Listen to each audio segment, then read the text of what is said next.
الخوف والخجل من المشاعر الطبيعية التي يشعر بها الجميع في بعض الأحيان، ومع ذلك يمكن أن يؤدي الشعور الشديد بهذه المشاعر إلى التأثير سلباً على حياتنا، بما في ذلك قدرتنا على تحقيق النجاح.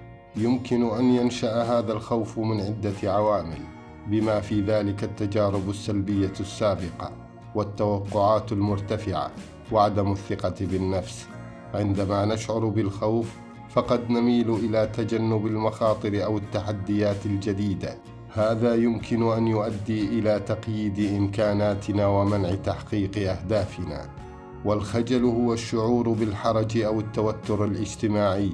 يمكن أن ينشأ هذا الشعور من عدة عوامل، بما في ذلك التجارب السابقة والشخصية والبيئة الاجتماعية. فعندما نشعر بالخجل الشديد فقد نميل إلى تجنب التفاعلات الاجتماعية أو التحدث أمام الآخرين أو حتى الاعتراض وإبداء الرأي، مما يؤدي هذا الخجل إلى العزلة الاجتماعية وصعوبة في التواصل وبناء العلاقات. من المهم أن ندرك أن الخوف والخجل ليست أحكاماً على قيمتنا وقدراتنا، إنها مجرد مشاعر يمكن التغلب عليها من خلال العمل على أنفسنا وتطوير ذاتنا. ومن أهم هذه الأمور: أولاً، كن شجاعاً ولا تتردد. إن الشخص الذي يؤجل قراراته ويتردد بسبب الخوف من الفشل أو الخجل فإنه يفوت الفرص على نفسه. فكن مستعداً، فلن تتعلم أو تنجز أهدافك ما دمت خائفاً وخجولاً. والمقصود ألا تأخذ الأمور بسرعة وتهور، بل أدرس القرار جيداً قبل اتخاذه، فإن رأيت فيه مصلحة ونفعاً لك فأقدم ولا تحجم. توكل على الله وخذ بأسباب النجاح على أكمل وجه، وكن واثقاً في نفسك، وشاور من ترى فيه الحكمة وسداد الرأي.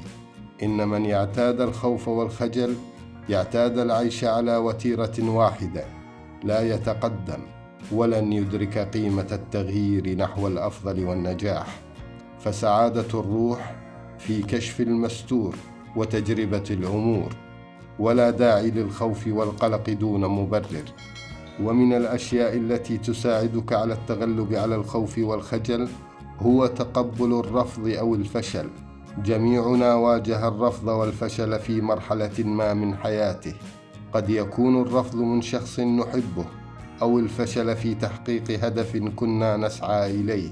يمكن أن تكون هذه التجارب مؤلمة ومحبطة، وقد تدفعنا إلى الشعور بالخوف والخجل، وقد نشعر بأننا غير محبوبين أو غير قادرين، مما يمنعنا من تحقيق أهدافنا وأمانينا. تذكر أن الرفض والفشل ليس نهاية العالم. إنك لن تتذوق لذة النجاح إلا بعد مرارة الفشل، لأن الفشل هو المعلم الأول حتى وإن كان قاسياً. فهو كالأم التي تضرب طفلها أحياناً رغم حبها له حتى يتعلم. إن الرفض والفشل هما بوابة النجاح، فعندما نواجه الرفض يمكن أن يساعدنا ذلك على أن نصبح أكثر مرونة وقدرة على التكيف، وعندما نتعرض للفشل يمكن أن يساعدنا ذلك على أن نصبح أكثر حكمة وقدرة على التعلم من أخطائنا. فقد تم رفض شركة والت ديزني من قبل 30 شركة قبل أن يتمكن من إنشاء إمبراطورية والت ديزني، وقد تم رفض ستيف جوبز من جامعة ستانفورد، ورفض ألبرت أينشتاين من المدرسة الابتدائية. ولكن هل توقفوا عن أحلامهم وأهدافهم؟ بالطبع لا. فبعد هذا الرفض خلدهم التاريخ إلى يومنا هذا، والأمثلة عديدة والشرح يطول. كل هؤلاء الأشخاص الناجحين واجهوا الرفض والفشل في حياتهم، ومع ذلك لم يسمحوا لهذه التجارب أن تبطئ تقدمهم أو توقف نجاحهم، بل قبلوا الرفض والفشل كجزء من الحياة. ومن النصائح التي يمكن أن تساعدك على التغلب على الخوف والخجل بشكل نهائي: حدد سبب الخوف والخجل. ما الذي يجعلك تخاف أو تخجل في المواقف المهنية أو الاجتماعية؟ كن مستعدا إذا كنت تعلم أنك ستواجه موقفا يجعلك تشعر بالخوف والخجل. ركز على الموقف وليس على نفسك، فعندما تشعر بالخوف أو الخجل فمن الطبيعي أن تركز على نفسك ومشاعرك، ومع ذلك من المهم أن تحاول التركيز على الموقف وليس على نفسك. كذلك يجب أن تكون إيجابياً. من السهل أن تشعر بالخوف والخجل عندما تركز على الجوانب السلبية للموقف، ومع ذلك من المهم أن تحاول أن تكون إيجابياً. فعلى سبيل المثال، إذا كنت تشعر بالخوف من مقابلة أشخاص جدد، فركز على الفرص التي قد تأتي من هذه اللقاءات. واجه مخاوفك بدلاً من الهروب منها، لأن أفضل طريقة للتغلب على الخوف هو مواجهته. عندما تواجه شيئاً تخاف منه، ستكتشف أنه ليس أسوأ مما تخيلته، وستعرف أنك بالغت بالخوف دون مبرر.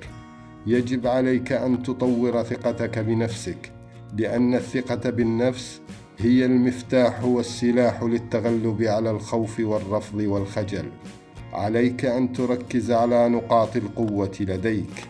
حدد مهاراتك وقدراتك وركز عليها، لأن ذلك سيساعدك على بناء الثقة بالنفس. إذا ما طمحت إلى غاية، ركبت المنى ونسيت الحذر، ولم أتخوف وعور الشعاب ولا كبة اللهب المستعر. ومن يتهيب صعود الجبال يعش أبد الدهر بين الحفر.